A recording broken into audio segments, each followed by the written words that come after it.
Hello everyone, this is Renu Agarwal here. आज हम करने वाले हैं ऑक्सिलरी वर्ब्स। देखो, ऑक्सिलरी वर्ब्स को हेल्पिंग वर्ब भी कहते हैं। और देखो, मेन जो वर्ब होती है वो एक मोस्ट इम्पोर्टेंट टॉपिक होता है, राइट। अगर हमें वर्ब्स आ जाती हैं तो हम टेंस करते हैं। टेंस क्या होता है? फॉर्म्स ऑफ वर्ब्स होती हैं, एक्टिव, पैसिव, डायरेक्ट, इनडायरेक्ट, ये सब हम वर्ब से सीख सकते हैं। अब हमारी जो काइंड्स ऑफ वर्ब की बात करें तो हमारी 2 टाइप्स की वर्ब्स होती है, ठीक है। कौन कौन सी होती है? एक होती है ऑक्सिलरी वर्ब्स और एक होती है मेन वर्ब्स। आज हम मेन वर्ब के बारे में यहाँ पे बात नहीं करने वाले हैं, हम बात करेंगे ऑक्सिलरी वर्ब्स के बारे में। ऑक्सिलरी वर्ब्स के भी फिर 2 पार्ट्स हैं, यानी कि ये भी 2 तरह की होती है। एक होती है प्राइमरी ऑक्सिलरी वर्ब्स, दूसरी होती है मॉडल ऑक्सिलरी। मॉडल ऑक्सिलरी पर हमने एक कंप्लीट चैप्टर तैयार किया हुआ है, 7 वीडियोस हैं, वो आप देखिएगा, आपको पूरा टॉपिक क्लियर हो जाएगा। मोस्ट इम्पॉर्टेंट टॉपिक है, चाहे आप एकेडमिक कर रहे हैं, कॉम्पिटिटिव एग्जाम के लिए कर रहे हैं। प्राइमरी ऑक्सिलरी वर्ब्स में भी 3 फिर है। किस तरह की 3? बी, डू और हैव। ये तीनों के बारे में हम पढ़ेंगे, लेकिन आज हम पढ़ने वाले हैं बी के बारे में, क्योंकि हम बी को पूरा डिटेल में पढ़ेंगे। बी किसके साथ आ सकती है, बी की फॉर्म को कब यूज़ किया जाता है, बी का एक्टिव बनता है या नहीं, ठीक है। तो एक्टिव और पैसिव दोनों में यूज़ हो सकता है क्या, और बी के साथ अगर हम मेन वर्ब यूज़ करते हैं तो वो कौन सी यूज़ होगी, इन सब के बारे में आज हम करने वाले हैं। और किस तरह से ये मेन वर्ब से डिफरेंट रहती है, ठीक है। अब देखो, हम ये डिफरेंस देख रहे हैं कि बी की फॉर्म्स में और अदर मेन वर्ब्स में क्या फ़र्क होता है। तो मेन वर्ब्स में ये हमारी बेस फॉर्म है, ठीक है। मैं इन दोनों का इकट्ठा ही लिख रही हूँ। ये है बेस फॉर्म, ठीक है। ये बी की बेस फॉर्म है और ये ईट की बेस फॉर्म है। जैसे कि हमें मॉडल वर्ब के साथ अगर लगानी होती है तो हम बेस फॉर्म लगाते हैं। तो ये टर्म्स आपने काफ़ी बार ये वर्ड सुना भी होगा कि base form of the verb use करना है। ये जो है इसकी प्रेजेंट है, ठीक है, ये इसकी प्रेजेंट फॉर्म है। नेक्स्ट है ये पास्ट है, और कैसे डिफरेंट है वो हम बात करेंगे। ये कॉन्टिन्यूस फॉर्म है, और नेक्स्ट जो है वो है परफेक्ट, ठीक है। अब देखो, आपने यहाँ पे देखा मैंने ये अलग अलग लिखा है, तो ये बेस फॉर्म है। इस बेस फॉर्म से ये जो वर्ब है वो प्लूरल है और ये जो है वो सिंगुलर है। आप देखते हो कि यहाँ पे जो है वो V1 लिखा होता है, यहाँ पे V5 लिखा होता है, कई बुक्स में इसी तरह से है। बाकी आप चाहे इसे ऐसे समझ लीजिए कि ये बेस फॉर्म है, बेस फॉर्म से ये प्लूरल है और ये आपकी सिंगुलर SES लगा के हम बनाते हैं। और जो ये है वो आपकी V2 हो गई, ठीक है। इसको हम कॉन्टिन्यूस फॉर्म बोलते हैं, यानी V1 + ING हो गई। और ये जो है वर्ब की थर्ड फॉर्म हो गई, क्लियर, जिसे परफेक्ट फॉर्म बोल दीजिए या पास्ट पार्टिसिपल भी बोल सकते हैं। अब यहाँ पे एक चीज़, ये प्रेजेंट पार्टिसिपल और ये पास्ट पार्टिसिपल के नाम से भी आपने सुना होगा। अब यहाँ पे डिफरेंस देखो कि जैसे बी की फॉर्म्स 8 हैं, ठीक है, ये बेस फॉर्म हो गई 1 2 3 4 5 6 7 8, लेकिन यहाँ पे आपको 5 दिख रही है। 5 ये हो गई है, 1 से लेके यहाँ पर है, तो ये 5 रहती है। इसको आप SES लगाकर सिंगुलर या प्लूरल नहीं बना सकते। अब यहाँ पे देखो, अगर आपको सिंगुलर सब्जेक्ट, क्योंकि देखो सब्जेक्ट वर्ब एग्रीमेंट का रूल भी आपको फॉलो करना ही पड़ेगा, तो जब अगर आपको सिंगुलर वर्ब चाहिए तो कौन सी रहेगी? तो इसमें ये आपका S लगा हुआ है, ये सिंगुलर वर्ब है, ये आपकी प्लूरल वर्ब है। मतलब आप इस तरह से नहीं कर सकते कि बी के साथ आपने एस या ES लगा दिया, आपने सिंगुलर प्लूरल बना लिया, ऐसा नहीं कर सकते। इसकी ऑलरेडी जो है वो इस तरह से सिंगुलर वर्ब रहती है। ये आपके सिंगुलर सब्जेक्ट के साथ जाएगी, ठीक है, ये प्लूरल के साथ जाएंगी, ये प्लूरल वर्ब है। साथ साथ पूरा बेसिक एंड पूरा कंप्लीट हम इसको करने वाले हैं। इस एंड ऑफ द वीडियो जो है, जैसे ही वीडियो कंप्लीट होगा आपके बहुत सारे कंसेप्ट जो है वो क्लियर हो जाएंगे। बीइंग कॉन्टिन्यूस के लिए यूज़ करते हैं। बीइंग जो है वो, देखो एक चीज़ हमें और भी ध्यान रखनी होती है कि ये जो दोनों फॉर्म्स हैं ये किसी न किसी हेल्पिंग वर्ब के साथ आएगी, वो हम आगे वाली स्लाइड में सीखते जाएंगे किस तरह से आएगी। अब इसका थोड़ा सा बेस भी देख लेते हैं कि ये वर्ब्स कौन से सब्जेक्ट्स के साथ आएगी, क्योंकि हम एक फाउंडेशन क्लास की तरह ही कर रहे हैं, इसको पूरा का पूरा ही डिटेल में पढ़ रहे हैं। तो देखो हमारे पास क्या रहते हैं, देखो नाउन तो जो है वो सिंगुलर, नाउन के साथ सिंगुलर, प्लूरल के साथ प्लूरल। अब कौन सा नाउन सिंगुलर है, कौन सा नाउन प्लूरल है, इस पे भी हमने काफ़ी वीडियोस बना रखी है, 10 से 12 वीडियोस हैं। आप वो पूरा देखेंगे तो आपका नाउन चैप्टर कंप्लीट हो जाएगा। तो देखो इसमें अगर प्रोनाउन की बात करें ठीक है। प्रोनाउन में हमारे पास क्या रहते हैं, आई, वी, यू, ठीक है, ही, शी, इट और दे। अब इनमें से ये जो है आई थोड़ा एक्सेप्शनल है। आई के साथ हम यहाँ से इज़ तब लेते हैं जब हमें इसको एज अ, जैसे मैं बोलूँ कि आई एक अल्फ़ाबेट भी लेटर भी तो है अल्फ़ाबेट का, है ना। अल्फ़ाबेट यानी कि एक वर्णमाला होती है, उसमें हमारे 26 लेटर्स होते हैं, उसमें आई भी एक लेटर है। तो ये एक मतलब सिंगुलर नाउन की तरह यूज़ किया गया है, तब हम सिर्फ इसके साथ इज़ लगाते हैं। अदरवाइज इसके साथ एम लगाते हैं अगर एज प्रोनाउन हम यूज़ करते हैं। वी के साथ हम, मतलब सिंगुलर और प्लूरल की बात है, वॉज लगाते हैं, और इधर हम वर, और दूसरी तरफ से देखें तो आर लगाते हैं। यही सब इसके साथ चलता है, ठीक है। ही, शी, इट ये आपके सिंगुलर है तो इसके साथ आप लगाएंगे वॉज और इज़।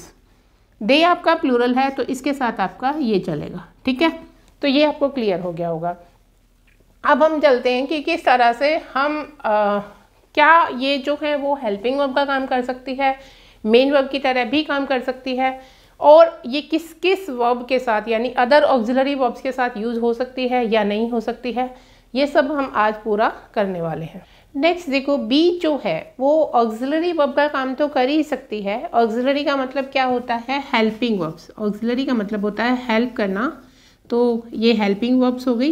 हेल्पिंग वर्ब्स का मतलब क्या हो गया कि ये दूसरी मेन वर्ब के साथ आकर हेल्प करती है, ठीक है। जब ये ऑक्सिलरी वर्ब्स की तरह काम करती है तो बी के फॉर्म्स के साथ, बी की फॉर्म बोलते ही आपको ये ध्यान रखना है ये 8 फॉर्म्स की बात हो रही है, तो हम क्या यूज़ करते हैं, या तो V1 ING that is present participle, और या फिर हम V3 यूज़ कर सकते हैं जो कि पास्ट पार्टिसिपल जिसे हम बोलते हैं। अब ये कब कब यूज़ कर सकते हैं, देखो V1 ING यूज़ करते हैं, इसका मतलब सेंटेंस हमारा कैसा रहता है, एक्टिव वॉइस का। और जब हम इसे V3 के साथ यूज़ करते हैं तो ये सेंटेंस होता है हमारा पैसिव वॉइस का। तो अब आप समझ रहे हो कि हमें यहाँ से एक्टिव पैसिव दोनों ही तरह की फॉर्मेशन का भी पता लग जाएगा, और हमारा वो भी रिवीजन हो जाएगा कि किस तरह से बी जो है वो इम्पोर्टेंट है, क्योंकि एक्टिव पैसिव में पैसिव बनाते समय हम बी की सारी फॉर्म्स का यूज़ करते हैं।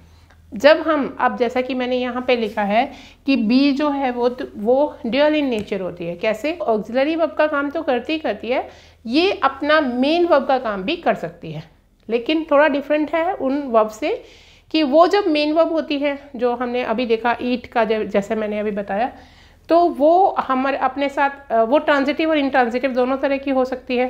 लेकिन ये जो मेन वर्ब है, इन्हें जब ये मेन वर्ब की तरह काम करेगी तो इन्हें लिंकिंग वर्ब कहा जाता है। लिंकिंग वर्ब का क्या मतलब होता है कि ये अपने सब्जेक्ट को लिंक करती है कॉम्प्लीमेंट के साथ। उनके साथ ऑब्जेक्ट आ सकता है, इनके साथ सिर्फ और सिर्फ कॉम्प्लीमेंट आएगा, ऑब्जेक्ट नहीं होता। बी की कोई भी फॉर्म आप जब यूज़ करेंगे मेन वर्ब की तरह तो आपका कॉम्प्लीमेंट रहेगा उसके बाद, यानी वो कॉम्प्लीमेंट का मतलब क्या होता है, पूरक, यानी उसके सेंस को पूरे सेंटेंस के सेंस को पूरा करने का काम कौन करेगा, ये कॉम्प्लीमेंट करेगा, और उसको कॉम्प्लीमेंट को सब्जेक्ट के साथ जोड़ने का काम कौन करेगा, वो हमारा ये लिंकिंग जो वर्ब है बी की फॉर्म्स वो करेगी, ठीक है। एक चीज़ आपको समझ में आ गई कि इसमें कॉम्प्लीमेंट होता है, ऑब्जेक्ट नहीं होता। तो जो हमारा ये कॉम्प्लीमेंट भी होगा, कॉम्प्लीमेंट 2 तरह के होते हैं, एक सब्जेक्टिव और एक ऑब्जेक्टिव। तो ऑब्जेक्ट तो इसमें है ही नहीं, वो सब्जेक्ट का कॉम्प्लीमेंट रहेगा, ठीक है। अब यहाँ पे देखिए कि जो कॉम्प्लीमेंट है वो पार्ट्स ऑफ स्पीच में क्या हो सकता है। पार्ट्स ऑफ स्पीच में अगर देखिए तो नाउन, प्रोनाउन या एडजेक्टिव हो सकता है, ठीक है, और साथ ही साथ वो एडवर्ब ऑफ टाइम और प्लेस भी हो सकता है, ठीक है। और साथ देखो आप इनको वैसे अदर वर्ब के साथ यूज़ कर सकते हैं या नहीं, वो हम थोड़ा सेंटेंस के साथ आगे समझेंगे कि कैसे ये मेन वर्ब का रोल प्ले करती है और कैसे ये ऑक्सिलरी वर्ब्स का रोल प्ले करती है। एंड ऑफ द वीडियो हम कुछ एक्सरसाइज करने वाले हैं, जो कुछ हम सीखेंगे उन सभी के क्वेश्चंस भी आप वहाँ पे करेंगे। तो पूरा वीडियो को जरूर देखिएगा। वीडियो पसंद आ रही है तो शेयर और लाइक जरूर कर लीजिएगा। तो बी का यूज़ ऑक्सिलरी वर्ब्स की तरह किस किस तरह से किया जा सकता है, क्या डिफरेंस है दोनों सेंटेंसेस में, देखो यहाँ पे हमने लिखा टू फॉर्म कॉन्टिन्यूस टेंस। हम यहाँ भी कॉन्टिन्यूस, जैसे कि हमने अभी क्या पढ़ा, हमने ये पढ़ा कि बी के साथ हम 2 तरह की वर्ब का यूज़ कर सकते हैं। कौन सी, एक थी हमारी V1 + ING और दूसरी थी हमारी V3। तो ये जो सेंटेंस रहता है V1 ING जिसके साथ हम यूज़ करते हैं वो रहती है एक्टिव वॉइस में, ठीक है। और जो हम यहाँ पे V3 यूज़ करते हैं, आपने अगर एक्टिव पैसिव किए हैं तो आपको पता है कि किसी भी सेंटेंस को पैसिव फॉर्म में लाने के लिए हमें V3 ही यूज़ करनी होती है। तो ये हमारा बन जाता है पैसिव वॉइस, ठीक है। अब इन सेंटेंस को देखिए, इनमें हमने ऑक्सिलरी वर्ब की तरह ही सहायक क्रिया यानी हेल्पिंग वर्ब की तरह यूज़ किया है। तो देखो is MR V1 ING continuous tense बन रहा है, प्रेजेंट कॉन्टिन्यूस। दूसरा वॉज वर्ब के साथ V1 ING एक्टिव वॉइस है ये सारे सेंटेंसेस, तो ये हमारा बन गया पास्ट कॉन्टिन्यूस। और विल और शेल के साथ, जैसा कि मॉडल वर्ब के साथ क्या यूज़ करना होता है, बी का यूज़ करना यानी बेस फॉर्म का यूज़ करना होता है, तो बी जो है वो बेस फॉर्म है, बी के साथ V1 ING, ठीक है। क्लियर है आपको। नेक्स्ट देखो, ये हमारा हो गया फ्यूचर कॉन्टिन्यूस। हैज़, हैव और हैड हमेशा क्या लेते हैं, हैज़ हैव हैड के साथ हमेशा थर्ड फॉर्म आती है जो हमने बी की थर्ड फॉर्म यूज़ की, और उसके बाद हमने V1 ING यूज़ किया। तो ये आपको, अगर आप ये सारा सीख जाते हैं तो आपको क्लियर हो जाएगा कि हम बी की फॉर्म के साथ ING फॉर्म का यूज़ करते हैं या V3 का यूज़ करते हैं, एक्टिव और पैसिव का ध्यान रखते हुए। उसके बाद हमारा ये, इसमें अगर आप देखोगे हमारे पास 6 कॉन्टिन्यूस टेंस होते हैं, कॉन्टिन्यूस को प्रोग्रेसिव भी बोलते हैं, तो 6 होते हैं। उनमें से देखिए ये हमारा प्रेजेंट, पास्ट और फ्यूचर, 3 ये हो गए। फिर एक हमारा यहाँ पे present perfect continuous, past perfect continuous और उसके बाद हमारा फ्यूचर परफेक्ट कॉन्टिन्यूस, यानी 6 कॉन्टिन्यूस की हमने यहाँ पर स्ट्रक्चर देखी। और एक चीज़ हमने यहाँ पे और क्या देखी कि आप यहाँ देखो, ये हमारा मॉडल वर्ब है, ये मॉडल ऑक्सिलरी है, ये हैज़ हैव हैड है यानी कि दूसरी ऑक्सिलरी वर्ब्स है। तो हमने देखा यहाँ पे हमने इस स्ट्रक्चर में ये बी कुड एक हेल्पिंग वर्ब है, हैज़ हैव एक हेल्पिंग वर्ब है, और यहाँ पे विल शैल जो है वो भी मॉडल ऑक्सिलरी यानी ये भी एक हेल्पिंग वर्ब है। हमने बी का यूज अदर ऑक्सिलरी वर्ब्स के साथ भी किया, लेकिन हमने देखा डू के साथ हमने इसका यूज़ नहीं किया। इसका मतलब बी का यूज़ हम डू के साथ नहीं कर सकते, ठीक है। Be can be use with other auxiliary verbs except do, do के साथ हम नहीं कर सकते। अब चलिए इधर पैसिव फॉर्म में देखते हैं। पैसिव फॉर्म में हमने जो ये स्ट्रक्चर बनाई है उसमें से, जैसे फ्यूचर परफेक्ट, फ्यूचर कॉन्टिन्यूस का पैसिव नहीं होता है, 8 स्ट्रक्चर रहती है, उसमें 12 में से 8 टेंस की हम पैसिव बनाते हैं। तो देखो जब पैसिव वॉइस बनाया, इज MR के साथ वर्ब की थर्ड फॉर्म लगा दी, तो ये हमारा सिंपल प्रेजेंट का बन गया यानी प्रेजेंट इंडेफिनिट का। वॉज वर्ब लगाया तो पास्ट इंडेफिनिट का। ING लगाने, देखो इज MR के साथ हमने बीइंग लगाया, बीइंग के साथ हमने वर्ब की थर्ड फॉर्म लगाई। तो एक चीज़ हम यहाँ पे क्या देख रहे हैं कि जब हम पैसिव वॉइस बनाते हैं हम बी की फॉर्म का यूज़ करते हैं, ठीक है। और बी की फॉर्म ही हमें ये बता देती है कि ये जो है वो कौन सा टेंस है पैसिव वॉइस में, ठीक है। अब वॉज वर्ब बीइंग लगाया, वर्ब की थर्ड फॉर्म लगा दी, तो वॉज वर्ब के साथ यानी कि बीइंग लगाने से पास्ट कंटिन्यूस हो गया। उसके बाद विल और शेल के साथ बी लगाया, यानी जैसा कि मॉडल वर्ब के साथ होता है बेस फॉर्म, और हमने V3 लगा दिया, इधर हमने ING फॉर्म लगाया था। तो डिफरेंस आपको क्लियर है। चलिए हैज़ हैव हैड के साथ हमेशा ही देखो जब हम वर्ब की थर्ड फॉर्म लगाते हैं वो हैज़ हैव हैड के बिना नहीं आती एक्टिव वॉइस में, ठीक है। और हैज़ हैव हैड बिना वर्ब की थर्ड फॉर्म के नहीं आता, चाहे एक्टिव हो चाहे पैसिव वॉइस हो। क्लियर। तो यहाँ पे हमने हैज़ हैव हैड के साथ हमने वर्ब की थर्ड फॉर्म लगानी थी जो कि बीन है, बीन के साथ हमने वर्ब की थर्ड फॉर्म लगा दी जो कि हमें पैसिव वॉइस में लगानी थी, ठीक है। विल शैल मॉडल वर्ब लेता है बेस फॉर्म, बेस फॉर्म है हैव, हमने लगा दिया। हैव के साथ वर्ब की थर्ड फॉर्म आनी थी वो हमने लगा दी, ठीक है। तो विल शैल हैव बीन और वर्ब की थर्ड फॉर्म। नेक्स्ट है मॉडल, कोई भी मॉडल वर्ब होती है तो उसके साथ हम क्या लगाते हैं, बेस फॉर्म लगाते हैं। जैसे कैन कुड में जो भी है उसका हम पैसिव वॉइस बनाते हैं तो हम उसके साथ बी लगाते हैं, बी के बाद हमारी आ गई वर्ब की थर्ड फॉर्म। किसी भी इंटरोगेटिव और नेगेटिव सेंटेंस को बनाने के लिए कोई ना कोई हेल्पिंग वर्ब की ज़रूरत होती है। तो आज क्योंकि हम बी की पढ़ रहे हैं तो बी का इंटरोगेटिव सेंटेंसेस और नेगेटिव सेंटेंसेस में किस तरह से वो ऑक्सिलरी वर्ब की तरह काम करती है। तो जैसे इंटरोगेटिव सेंटेंसेस हमारे कितने तरह के होते हैं, 3 टाइप्स के होते हैं, ठीक है। येस नो टाइप क्वेश्चन होते हैं, ठीक है। उसके बाद हमारे WH वर्ड होते हैं, और थर्ड वन हमारा जो होता है क्वेश्चन टैग होते हैं, ठीक है, क्वेश्चन टैग्स। 3 तरह के होते हैं हमारे पास। अब येस नो टाइप क्वेश्चन कौन से होते हैं जिसमें हम सिर्फ हाँ या ना का आंसर करते हैं। WH में हमें पूरा एक्सप्लेन करना पड़ता है, वो हम येस नो में आंसर नहीं कर सकते। और क्वेश्चन टैग्स कौन से होते हैं जिसका हमें एंड में जो है वो उसका क्वेश्चन बनाना होता है, सेपरेट पार्ट नहीं होता। क्वेश्चन टैग की हमारी एक कंप्लीट वीडियो बनी हुई है। WH वर्ड के भी क्वेश्चन हमने बना रखे हैं। आप इंटरोगेटिव सेंटेंस में कैसे चेंज किया जाता है वो हमारी 10th वीडियो में देख लीजिएगा। देखो यहाँ पे इंटेरोगेटिव सेंटेंस, जैसा मैंने कहा, क्योंकि हम एक टॉपिक पढ़ रहे हैं, आप देख रहे हो कि एक कंप्लीट फाउंडेशन क्लास है ये, और काफ़ी कुछ इससे ही कनेक्ट होके चलता है, ठीक है। अब देखो यहाँ पे इंटेरोगेटिव सेंटेंस में हमने कैसे यूज़ किया, ये हमारी हेल्पिंग वर्ब है, ये हमारी मेन वर्ब है, तो यानी ये हमारी ऑक्सिलरी वर्ब की तरह काम कर रही है। ये हम सारा ऑक्सिलरी वर्ब का ही फंक्शन देख रहे हैं। ये हमारा एक सब्जेक्ट हो गया, ठीक है। इसका तो फिर ऑब्जेक्ट भी हो सकता है। हमने देखा कि मेन वर्ब का ऑब्जेक्ट नहीं होता है ना, जब ये मेन वर्ब की तरह काम करेगी तब इसका ऑब्जेक्ट नहीं, तब कॉम्प्लीमेंट होता है। लेकिन अभी ये हेल्पिंग वर्ब की तरह काम कर रही है तो इसका ऑब्जेक्ट है ये, ठीक है। और अब देखो, जैसे are you writing a letter, इसको अगर मुझे WH वर्ड में पूछना है सेम क्वेश्चन को, तो मैंने लगा दिया वाई। तो साथ में स्ट्रक्चर भी सीख लीजिए कि कैसे मैंने वाई लगाया और बाकी स्ट्रक्चर को सेम रख लिया। सारा सेम नहीं होता है, बट कुछ WH वर्ड के साथ एज इट इज़ आप लगा सकते हैं। Why are you writing a letter, क्यों लेटर लिख रहे हो, यस नो का आंसर नहीं कर सकते। यहाँ कर सकते थे, यहाँ नहीं कर सकते थे, बट हमारा काम यहाँ पे क्या है, हम हेल्पिंग वर्ब को बता रहे हैं। यहाँ भी हमने हेल्पिंग वर्ब की तरह यूज़ किया, बाकी सेंटेंस तो सेम है ही। उसके बाद ही इज़ टेलिंग अ लाई, ये यहाँ पे हेल्पिंग वर्ब, ये यहाँ पे मेन वर्ब है, ठीक है। अब हमने यहाँ पे क्वेश्चन बनाना है। हमारे पास यहाँ पे मान लीजिए ब्लैंक था, तो हमने क्या लिखा यहाँ पे, इजंट ही, ठीक है। क्वेश्चन टैग में क्या होता है कि जो अगर हमारी स्टेटमेंट पॉजिटिव रहती है तो हमें ये नेगेटिव करना होता है, ये स्टेटमेंट नेगेटिव होती है तो ये पॉजिटिव करना होता है। क्वेश्चन टैग की एक कंप्लीट चैप्टर 1 वीडियो में है, आप वहाँ से देख लीजिएगा, आपका पूरा वो जो है वो क्लियर हो जाएगा। He is not doing his homework, negative sentence. Negative sentence भी बिना किसी हेल्पिंग वर्ब के नहीं बन सकता, तो ये हमारी हेल्पिंग वर्ब है और ये हमारी मेन वर्ब। जैसा कि मैंने अभी आपको कहा था, डू के साथ इसे यूज़ नहीं कर सकते, बट डू ऑक्सिलरी वर्ब किस तरह इसके साथ नहीं आ सकती। ये तो मेन वर्ब है ना, मेन वर्ब की तरह, यानी ये तो एक्शन वर्ब यहाँ पे काम कर रही है, तो he is not doing his homework, ठीक है। अब देखते हैं कि इसको मेन वर्ब की तरह कैसे यूज किया जा सकता है और कॉम्प्लीमेंट इसके साथ किस तरह से आ सकता है। अब देखिए, बी का यूज़ हम मेन वर्ब की तरह कैसे यूज़ कर सकते हैं और कैसे पता चलेगा ये कि मेन वर्ब है।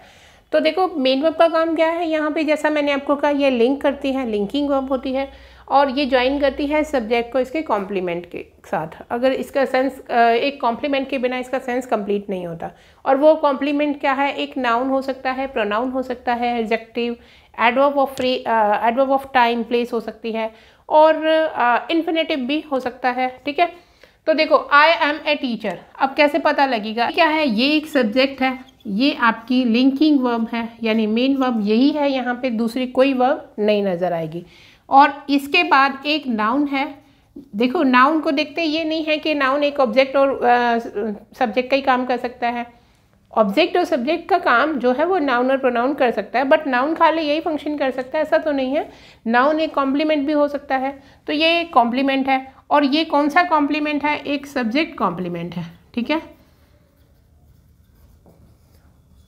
कैसे सब्जेक्ट कॉम्प्लीमेंट है, ये सब्जेक्ट को लिंक कर रहा है, जो ये सब्जेक्ट है, यानी आई एम ए टीचर, मैं ही टीचर हूँ, यानी सब्जेक्ट और ये कॉम्प्लीमेंट सेम है, एक ही चीज़ की बात हो रही है, ठीक है। तो हमने यहाँ पे वर्ब कौन से लगा दी, इज एम आर में से, वो तो आपको देखना होगा कि आई के साथ एम आता है, उस तरह से हमने एम का यूज़ किया। ही वॉज, ये पास्ट की बात है, he was a great leader, ये डिटर्मिनर है हमारा, ये एडजेक्टिव है, बट ये एक नाउन है, तो ये तो एक फ्रेज हो गया ना, बट है तो ये एक नाउन ही, और ये एक नाउन कॉम्प्लीमेंट है।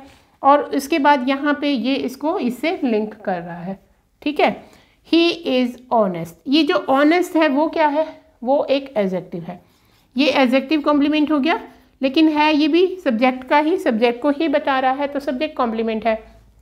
दे आर एट होम, अब दे के साथ हमने जैसा बोला आर यूज़ होगा, मतलब प्लूरल वर्ब यूज़ होगी, तो वर्ब भी हो सकता है, क्योंकि यहाँ पे मेंशन नहीं किया हुआ पास्ट टाइम, तो हमने यहाँ आर लगा दिया, प्रेजेंट को मेंशन कर लिया। तो एट होम, ये हमारी एडवर्ब है, कि समय को ये बता रहा है, कि प्लेस को बता रहा है कहाँ है, तो ये हमारी एडवर्ब हो गई। ठीक है, अब यहाँ पे देखिए he is to retire next year, next year वो रिटायर होने वाला है, तो इसका यूज़ किया, ये हमारा इन्फिनेटिव है। ठीक है, तो ये कॉम्प्लीमेंट इसके बिना पूरा नहीं हो रहा था, तो ये कॉम्प्लीमेंट देना पड़ा यहाँ पर, ये इन्फिनेटिव है। तो आई होप ये आपको क्लियर हो गया होगा कि कौन सा कॉम्प्लीमेंट हो सकता है इसके साथ, और अदर यूज़ क्या है मेन वर्ब की तरह। नेक्स्ट स्लाइड में देखते हैं, बी के नेक्स्ट यूज़ देखते हैं। देखो बी इट के साथ हम इसका यूज़ कर सकते हैं जब हमें डिस्टेंस बतानी है, कोस्ट बतानी है, हम वेदर के बारे में बात कर रहे हैं, जैसे हम कहना चाहते हैं इट्स 6 o'clock, टाइम के बारे में बात कर रहे हैं, तो हमें एक इंट्रोडक्टरी वर्ड चाहिए होता है, वो हम इट का यूज़ करते हैं। ठीक है, आप यहाँ पे इट के यूज़ भी सीख रहे हैं, और इसी तरह से हम इंट्रोडक्टरी जो हमारा वर्ड है देयर, उसका भी यूज़ करते हैं। ठीक है, तो ये हमारा क्या होता है, ये देयर जो है वो एक एडवर्ब है, एडवर्ब ऑफ प्लेस होता है ये, और एक इंट्रोडक्टरी वर्ड की तरह काम करता है, क्योंकि किसी भी सेंटेंस को बनाने के लिए एक सब्जेक्ट चाहिए होता है। तो जब हमारे पास सब्जेक्ट नहीं होता, जैसे कि आप एक सेंटेंस देखेंगे, it is very hot today, तो जैसे बोलने में बोल देते हैं टुडे इज़ वेरी हॉट, तो वो ग्रामेटिकली सही नहीं है, हमें बोलना चाहिए it is very hot today.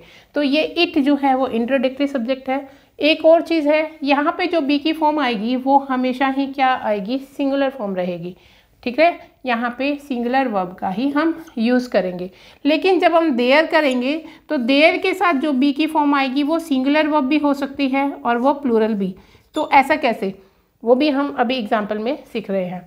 देखो it is very hot today, तो क्या आपको यहाँ पे कोई अदर मेन वर्ब दिखाई दे रही है, यही एक वर्ब है। ठीक है, तो यही मेन वर्ब का काम कर रही है, यानी ये एक लिंकिंग वर्ब है। ठीक है, very hot today, it is Sunday today. ठीक है, यहाँ पे हम डे बता रहे हैं कि कौन सा दिन है, यहाँ पे हम वेदर की बात कर रहे हैं। इट इज़ वेरी कॉस्टली, मतलब हम ये बताना चाह रहे हैं कि ये चीज़ जो है वो बहुत कॉस्टली है। अब मैं यहाँ पे इट वॉज भी कर सकती हूँ कि इट वॉज वेरी कॉस्टली, इसीलिए हमने उसे नहीं ख़रीदा। ठीक है, तो ये तो आप अकॉर्डिंगली इसमें कर सकते हैं, क्योंकि इसमें टाइम नहीं दिया हुआ था तो हमने इसको इज़ में लिख लिया। इट इज़ रेनिंग, तब जैसे मान लीजिए बारिश हो रही है, इसके लिए आप क्या बोलेंगे, इसको आपको इज़ रेनिंग अकेला तो नहीं बोल सकते, आपको यहाँ पे कोई इंट्रोडक्टरी चाहिए। इट इज़ 5 o'clock, जैसा कि मैंने आपको बताया कि टाइम बताने के लिए यूज़ कर सकते हैं। देयर के साथ कैसे सिंगुलर वर्ब और प्लूरल वर्ब दोनों का यूज़ कर सकते हो। देखो देयर आर मैनी बुक्स, ये मैनी बुक्स जो है वो प्लूरल सब्जेक्ट है आपका, प्लूरल सब्जेक्ट है तो वर्ब भी क्या आ जाएगी, प्लूरल वर्ब आ जाएगी। हमने यहाँ पे प्लूरल वर्ब यूज़ कर लिया। ठीक है, इसी तरह से देयर इज़ अ पार्क, जैसे नियर माई हाउस एक जो है वो पार्क है, तो हमने यहाँ पे क्योंकि पार्क यहाँ पे सिंगुलर सब्जेक्ट है तो हमने यहाँ पर वर्ब भी सिंगुलर यूज़ किया, तो ये हो गया देयर का यूज़। ठीक है, अब आपको ये भी पता लगा सब्जेक्ट वर्ब एग्रीमेंट का भी, इट के साथ जो है वो सिंगुलर वर्ब जाएगी, देयर के साथ दोनों जा सकती है। ठीक है, लेकिन इनके साथ अब हम जो यूज़ कर रहे हैं यहाँ पे हमारी कोई भी मेन वर्ब नहीं है, इसका मतलब ये खुद ही मेन वर्ब है।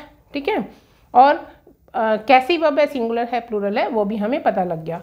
नेक्स्ट यूज़ जो है बी का क्या हो सकता है, देखो बी टू एक्सप्रेस कमांड, जैसे हम इम्पेरेटिव सेंटेंसेस यूज़ करते हैं जिसमें हम कमांड और रिक्वेस्ट की बात करते हैं, जैसे आप पैसिव वॉइस में भी पढ़ते हो इनको, और तो जब हमें कमांड और रिक्वेस्ट बोलना होता है कि ऐसा करो ऐसा, जैसे हम डू का यूज़ कर लेते हैं, डू और डोंट, है ना।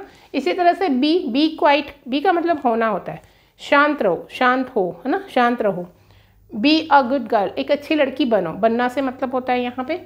और जैसे मान लो मैंने अभी बोला था कि आप इसका अदर हेल्पिंग वर्ब के साथ यूज़ कर सकते हैं लेकिन डू के साथ नहीं, तो अगर मुझे इसका नेगेटिव बनाना होगा तो मुझे डोंट बी क्वाइट बोलना होगा, लेकिन जो डोंट मैंने यूज़ किया वो मैंने यहाँ पर हेल्पिंग वर्ब को हेल्पिंग वर्ब के साथ यूज़ नहीं किया, ये हमारी मेन वर्ब है। जैसा कि इम्पेरेटिव सेंटेंसेस में हम हमेशा क्या करते हैं, base form of the verb लगाते हैं। तो जैसे एक दूसरे सेंटेंस से समझते हैं इसे, जैसे मैंने यहाँ पे लिखा गो देयर, क्योंकि कैपिटल ही लिखना पड़ेगा, जैसे यहाँ लिखा गो देयर, वहाँ जाओ, तो ये क्या है, ये बेस फॉर्म है। ठीक है, ये हेल्पिंग वर्ब थोड़ी है, ये तो बेस फॉर्म है। इस बेस फॉर्म के, ये हमारी बी की फॉर्म है, बेस फॉर्म है। ठीक है, इसको बनाने के लिए हमने डू का यूज़ किया जैसे इसमें करेंगे, लेकिन हेल्पिंग वर्ब की तरह दूसरी हेल्पिंग वर्ब के साथ हमने डू के साथ यूज़ नहीं किया। तो आई होप ये आपको क्लियर है। तो नेक्स्ट देखो, अगर हमें कंटिन्यू फॉर्म बनानी हो तो हम सिर्फ बी की, जैसे बी ING फॉर्म बनाते हैं वो पैसिव वॉइस में तो लिखते हैं बीइंग, लेकिन जब हमें पीपल्स का बिहेवियर बताना हो, ठीक है, आप ऐसे होते जा रहे हो आजकल तो, है ना, उस सेंस में हम बीइंग का यूज़ करते हैं। तो जैसे you are being very rude to your parents, आजकल आप बहुत रूड होते जा रहे हो। जैसे मैंने यहाँ पे कहा डोंट बी रूड, तो डोंट का यूज़ कर दिया, लेकिन कैसे डोंट का यूज़ किया, बी को मेन वर्ब की तरह यूज़ किया, ठीक है, हेल्पिंग वर्ब की तरह यूज़ नहीं किया डोंट के साथ। अब एक और यूज़ है, जैसे मान लो हमने एक क्वेश्चन किया था आर यू ए डॉक्टर, तो उसका पूरा जवाब देने की ज़रूरत नहीं है कि yes I am a doctor, आप इतना ही कह सकते हैं येस आई एम, यानी शॉर्ट आंसर देने के लिए भी आप इस बी की फॉर्म का यूज़ कर सकते हैं। अब कुछ एग्जाम्पल यानी कुछ प्रैक्टिस क्वेश्चन हम देख रहे हैं, आप इन्हीं को यूज़ करते हुए उन प्रैक्टिस क्वेश्चन को फिल करेंगे। इन क्वेश्चंस को करते हैं। पहला है sweets are dash distributed to the children. अब यहाँ पे हमारी वर्ब की थर्ड फॉर्म दी हुई है, ठीक है। बी के साथ याद रखिएगा हम क्या क्या यूज़ कर सकते थे, बी के साथ V1 प्लस ING और बी के साथ वर्ब की थर्ड फॉर्म, ठीक है। इसी पैटर्न पे हम सारा करने वाले हैं। स्वीट्स आर हमारे यहाँ पे हेल्पिंग वर्ब दी हुई है जो बी की फॉर्म होती है, ठीक है। अब हमें देखना है ये वर्ब की थर्ड फॉर्म है, वर्ब की थर्ड फॉर्म ऑलरेडी आई हुई है तो हम वर्ब की थर्ड फॉर्म तो वहाँ से यूज़ करेंगे नहीं, है ना। अब हम यहाँ पे क्या यूज़ करेंगे, हमें यहाँ पर देखना होगा कि हम कंटिन्यू फॉर्म यूज़ कर सकते हैं, तो कंटिन्यू इसकी फॉर्म तो आएगी नहीं, हमें तो बी की फॉर्म फिल करनी है, तो यहाँ पे हो जाएगी बीइंग। अब इस सेंटेंस को एक बार चेक कीजिए कि ये स्ट्रक्चर क्या बन गई है, ये हमारा डूअर नहीं है, ये सब्जेक्ट तो है बट पैसिव वॉइस का सब्जेक्ट है, तो ये स्ट्रक्चर कैसी है, पैसिव वॉइस की। पैसिव वॉइस में ये कॉन्टीन्यूस है, तो जो स्वीट्स है वो बच्चों को अपने आप तो नहीं बटी ना, बांटी जा रही है, ठीक है, दूसरे के द्वारा बांटी जा रही है। आप इस वर्ब को देखते हुए बता सकते हैं कि वो पैसिव है या एक्टिव है, ठीक है। तो अभी यहाँ हमारे पास आर था, आर के साथ डिस्ट्रीब्यूटेड, मान लीजिए ये V2 भी होती है और V3 भी होती है। अगर ये खाली V2 होती है तो ये सब ब्लैंक होते ही नहीं, V2 तो अकेली आती है बिना किसी हेल्पिंग वर्ब के। अगर हमें यहाँ पे हेल्पिंग वर्ब दी गई है, इसका मतलब ये वर्ब की थर्ड फॉर्म है, थर्ड फॉर्म है और ब्लैंक है बीच के अंदर, तो इसका मतलब या तो इसमें हैज़ ऑफ हैड भरिए। तो हैज़ ऑफ हैड आप अगर मान लीजिए अभी आप कहो कि अभी तो हम बी की फॉर्म फिल कर रहे हैं, अगर हमें हैज़ ऑफ हैड में से फिल करना होता तो हम क्या करते, तब भी आपको ये देखना होता कि ये डूअर कौन सा है, फिर आपके पास वहाँ पर ऑप्शन क्या है, ठीक है। अगर ये पैसिव स्ट्रक्चर है तो वहाँ से आपको पैसिव स्ट्रक्चर ही उठानी होती है, वो हम जब तीनों कर लेंगे डू बी हैव, उसके बाद जब प्रैक्टिस करेंगे आपको क्लियर हो जाएगा, ठीक है। चलिए ऑलवेज डैश पंक्चुअल। अब यहाँ पे आपको कोई मेन वर्ब नहीं दिख रही है, हमें भरनी है मेन वर्ब। सेंटेंस स्टार्ट हो रहा है मेन वर्ब से, ये तो खाली एडवर्ब है कि ऑलवेज, है ना, फ्रीक्वेंसी भाई हमेशा ऐसा करो, तो हमें यहाँ पे मेन वर्ब भरनी है। मेन वर्ब की भी अगर हमें मेन वर्ब से स्टार्ट करना है तो क्या होगा, बेस फॉर्म, तो always be punctual. She dash playing the sitar when I entered the room. अब एंटर्ड ने हमें बताया कि बात पास्ट की हो रही है कि जब मैंने एंटर किया रूम में तो वो सितार बजा रही थी, क्योंकि यहाँ से हिंदी नहीं कर रहे हैं हमें वहाँ से वर्ब पता लगी, पास्ट की वर्ब है तो यहाँ पास्ट आएगा। इज़ को हटा दीजिए, V1 ING ऑलरेडी दे रखी है, तो इसका मतलब वॉज वर्ब के साथ हमें फिल करना पड़ेगा, तो यहाँ पे शी के साथ क्या आ जाएगा, वॉज, ठीक है। नेक्स्ट है Govind dash chosen captain last year. Last year ने हमें ये बता दिया कि बात जो है वो पास्ट की हो रही है, ठीक है, लेकिन यहाँ V3 है तो इसका मतलब अब हमें यहाँ पे क्या फिल करना है, बस हमें वर्ब्स पता होनी चाहिए, वर्ब की फर्स्ट फॉर्म है, सेकंड फॉर्म है, थर्ड फॉर्म है, ठीक है, तो उससे हमें काफ़ी कुछ हेल्प मिलती है, यानी सारा जो खेल है वो वर्ब्स का होता है। अब गोविंद है यानी वर्ब सिंगुलर आएगी हमारी, लेकिन कैसी वर्ब आएगी, गोविंद को यहाँ पे खुद से उसने अपने आप को चूज़ कर लिया या उसे चूज़ किया गया, ठीक है, चूज़ किया गया, है ना, क्योंकि ये तो डूअर है ही नहीं, ये तो सब्जेक्ट तो है बट पैसिव वॉइस का है। अब हमें यहाँ पे V3 ऑलरेडी दे रखी है, अब हमें इज़-एम-आर में से फिल करनी है, तो इज़-एम-आर हम कर नहीं सकते क्योंकि ये पास्ट की बात है, तो V2 होगा तो यहाँ पे वॉज हो जाएगा, क्लियर है। ऑल मैन, अब यहाँ पे देखो, यहाँ आप कहोगे कि पास्ट भी कर सकते हैं, प्रेजेंट भी कर सकते हैं, बट ये एक यूनिवर्सल ट्रूथ है कि सभी जो मैन है वो मॉर्टल है यानी नश्वर है, सभी को एक दिन जाना है, तो यहाँ पे तो सीधा ही आर भर दीजिए क्योंकि मैन की बात हो रही है, तो इसके अकॉर्डिंग प्लूरल आएगा रहेगा यह हमेशा ही प्रेजेंट में। नेक्स्ट है लेट अ पॉम। अगर इसमें हमें थोड़ा सा इतना नॉलेज है कि जब हम लेट से सेंटेंस बनाते हैं पैसिव वॉइस में तो बी आता है, ठीक है। लेट अ पॉम बी रिसाइटेड, है ना, बी रिसाइटेड, ठीक है। तो यहाँ पे क्या आ जाएगा आपका बी। बी के साथ हमने अभी मैं आपको सारा वापस बताती हूँ कि क्या क्या यूज़ किया। ही बिहेव्ड एज इफ़, ये हमारा एक कंडीशनल सेंटेंस है जिसको हम कह सकते हैं अनरियल कंडीशन, सिर्फ इमेजनरी। मान लीजिए ऐसा, मानो कि इसका मतलब होता है मानो कि उसने ऐसा बिहेव किया जैसे कि मैनेजर हो। जैसा मैंने आपको बताया कि वॉज जो है वो सिंगुलर सब्जेक्ट के साथ आएगा, लेकिन जब ऐसी स्थिति हो, ऐसी सिचुएशन में हर सब्जेक्ट के साथ आपको V2 यानी वर ही लगाना है, ठीक है। तो ही वर द, अगर हम इसमें वॉज लगा देते तो इसका मतलब वो मैनेजर था, वो मैनेजर था नहीं, उसने ऐसा बिहेव किया जैसे कि मैनेजर हो, पर था नहीं, ठीक है। था नहीं कह सकते हैं हम, है नहीं, यहाँ पे हम है की बात कर रहे हैं कि है नहीं पर बिहेव ऐसे किया जैसे कि मैनेजर हो, ठीक है। तो अब यहाँ पे वापस से देखते हैं कि जैसे मैंने लिखा यहाँ पे आर के साथ मैंने यहाँ ING फॉर्म यूज़ की, ING के साथ वर्ब बीइंग के साथ, बी की जो फॉर्म है उसके साथ हमने वर्ब की थर्ड फॉर्म यूज़ की। यहाँ पे आप देखोगे कि बेस फॉर्म है, ठीक है। उसके बाद हमने यहाँ पे वॉज के साथ ING फॉर्म यहाँ पे यूज़ की, वॉज के साथ वर्ब की थर्ड फॉर्म यूज़ की, यानी बी के साथ वर्ब की थर्ड फॉर्म, वही फॉर्मूला हम यूज़ कर रहे हैं।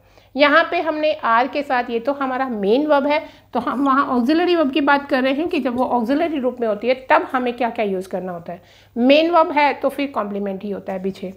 लेट अ पोएम बी, यहाँ पे बी रिसाइटेड वर्ब की थर्ड फॉर्म होगी, ठीक है, ये वर्ब की थर्ड फॉर्म है, ठीक है। नेक्स्ट देखो बिहेव्ड लाइक एज इफ, ये तो मैंने आपको बता ही दिया कि किस तरह से ये इमेजनरी सेंटेंस है ऐसी सिचुएशन में जिसमें हम कोई विश रखते हैं, जैसे आई विश मैं ऐसा होती, मैं पक्षी होती तो मैं उड़ जाती, तो ऐसे सेंटेंसेस आपने काफ़ी पढ़े होंगे। तो देखो नेक्स्ट आपके लिए मैंने यहाँ पर 5 क्वेश्चंस लिखे हैं। अगर आपको वीडियोस पसंद आ रही है तो शेयर कर दीजिए, लाइक कर दीजिए, ठीक है। और इन क्वेश्चन को आप एक अपना होमवर्क समझिए और इनका आंसर हमें कमेंट सेक्शन में बताइए, और इनको हम नेक्स्ट जब हम डू का या हैव का यूज़ करेंगे उसमें हम इनको कंप्लीट एक्सप्लेन करेंगे। Thank you for watching, comment जरूर कीजिएगा।